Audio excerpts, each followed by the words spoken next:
भोपाल के राजा भोज एयरपोर्ट पर यात्रियों के लिए बड़ी सुविधा शुरू हो गई है। केंद्रीय नागरिक उड्डयन मंत्री किंजरापू राममोहन नायडू ने राजकोट से वर्चुअली माध्यम से भोपाल एयरपोर्ट के नए डोमेस्टिक अराइवल हॉल, डिजी यात्रा सुविधा और आधुनिक फायर स्टेशन का लोकार्पण किया। भोपाल एयरपोर्ट पर बना नया अराइवल हॉल करीब 3800 वर्ग मीटर में तैयार किया गया है, जिस पर लगभग 23 करोड़ खर्च हुए। इससे एयरपोर्ट की यात्री क्षमता बढ़ाकर एक समय में करीब 3000 यात्रियों तक होगी। एयरपोर्ट प्रशासन के मुताबिक यहाँ अब आधुनिक कन्वेयर बेल्ट, लिफ्ट और एस्केलेटर जैसी सुविधाएं उपलब्ध हैं।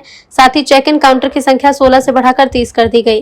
मौके पर एयरपोर्ट पर डिजी यात्रा सुविधा शुरू की गई है, जिससे यात्रियों को पेपरलेस और कॉन्टैक्टलेस यात्रा का अनुभव मिलेगा।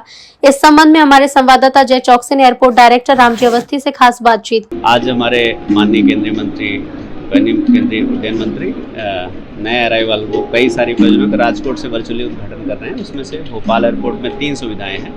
एक जो नया अराइवल आप देख रहे हैं और इसके अलावा एक फायर स्टेशन आपको इसमें से दिखाई पड़ रहा है। साथ ही साथ जो है डिजी यात्रा जो ट्रायल वर्जन में चल रहा है तो उसका फार्मल लॉन्च है।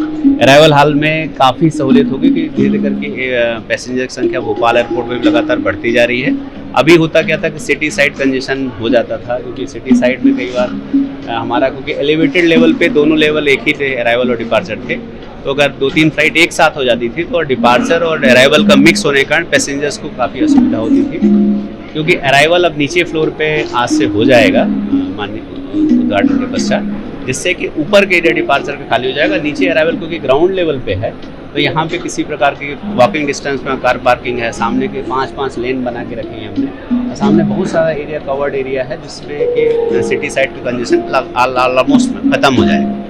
और बाकी जो इस अराइवल में पूरी सुविधाएं हैं जो आज के टाइम में रहती हैं। हमारे पास 2 बेल्ट है यहाँ पे, 3 बेल्ट के थ्रू 3 फ्लाइट एक साथ हम हैंडलिंग कर सकते हैं इसमें। और साथ ही साथ जो इसके ऊपर में जो डोमेस्टिक अराइवल हमारा खाली होगा उसको किनारे में एक बेल्ट के साथ में अंतर्राष्ट्रीय अराइवल शिफ्ट करेंगे और नॉन शेड्यूल्ड फ्लाइट्स के लिए, और बाकी एरिया को हम डिपार्चर में कन्वर्ट करेंगे उस एरिया को। और डिपार्चर में करने के बाद हमारी जो हैंडलिंग कैपेसिटी है, अगर हम जब कार्य पूरा कर लेंगे ऊपर वाला, तो उसमें हैंडलिंग कैपेसिटी 1182 हमारी अभी PHP है, वो बढ़ के 2600 PHP हो जाएगी।